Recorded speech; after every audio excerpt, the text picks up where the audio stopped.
ఇంకా రోహిణి మనోజ్ ఎంగేజ్మెంట్కి అయితే రెడీ అయ్యి వచ్చి కూర్చుంటారు. రోహిణి మీనా తయారు చేసి తీసుకొస్తుంది. అలా అందరూ సంతోషంగా ఉంటారు. ఇక వాళ్ళ బామ్మ సుశీలమ్మ రోహిణి వైపు చూస్తూ, ఏంటి రోహిణి డల్గా ఉంది.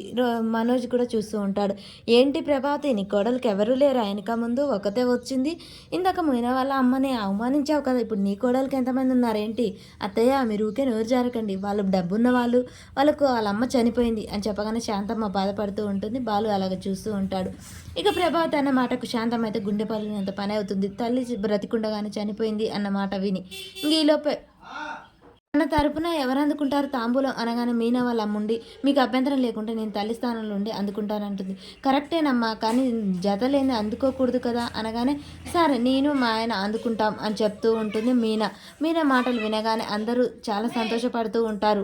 ఇక ప్రభావతి చెప్పేదేం లేక అక్కడికి వెళ్తూ ఉంటుంది. మీనా బాలు తరపున తల్లిదండ్రుల తరపున నిలబడి అమ్మాయి తరపున తాంబూలం అయితే అందుకుంటారు. చూడండి వియంకులు గారు, కయ్యాలు మాత్రం వద్దు అని వాళ్ళ నాన్న సరదాగా అంటూ ఉంటాడు. సరే సరే అండి, ఇదిగో మా అమ్మాయిని మీ చేతుల్లో పెడుతున్నాం అని చెప్పేసి రోహిణి చేయి తీసుకెళ్ళి ప్రభావతి చేతిలో పెడుతుంది. అది వాళ్ళు చూడగానే రోహిణి చాలా సంతోషపడుతూ ఉంటుంది. అలా ఫన్నీగా అక్కడైతే కామెడీ జరుగుతూ ఉంటుంది.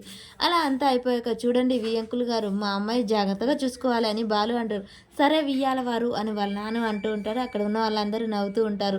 ఇంకా అక్కడ జరగాల్సిన కార్యక్రమం అయితే జరిగిపోతూ ఉంటుంది. మీనా, బాలు, రోహిణి అంతా చాలా సంతోషంగా ఉంటారు.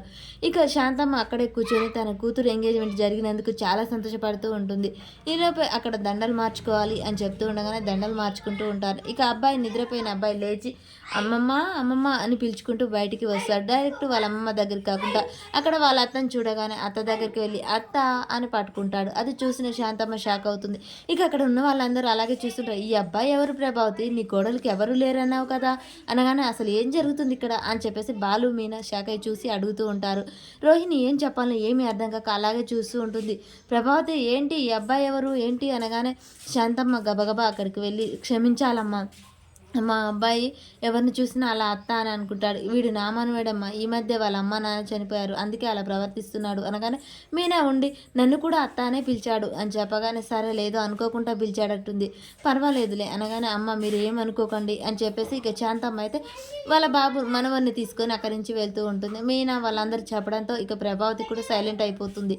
సరే సరే కానివ్వండి కార్యక్రమం, ఇంకా ఉంగరాలు మార్చుకోండి అని చెప్పడంతో ఇంకా శాంతమ్మ అయితే మనవని తీసుకొని బయటికి వెళ్ళిపోతూ ఉంటుంది. మీనా, బాలు అక్కడే ఉంటారు. ఇక దండలు మార్పించి ఉంగరాలు అయితే మార్పిస్తూ ఉంటారు. అలా అందరూ అక్షంతలు వేసి చాలా ప్రశాంతంగా అయితే ఎంగేజ్మెంట్ జరిగిపోతుంది. ఇక శాంతమ్మ చేసేదేం లేక మనవని తీసుకొని వెళ్ళిపోతుంది.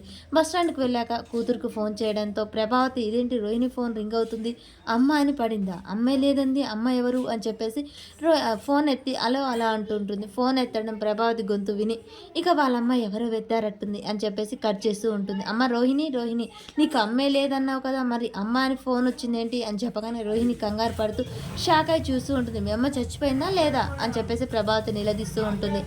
చనిపోయిందంటీ అని చెప్పగానే మనోజ్కి ఒకరోజు ఇలాగే అమ్మ అని ఫోన్ కాల్ వస్తూ ఉంటుంది. మనోజ్ అడుగుతాడు.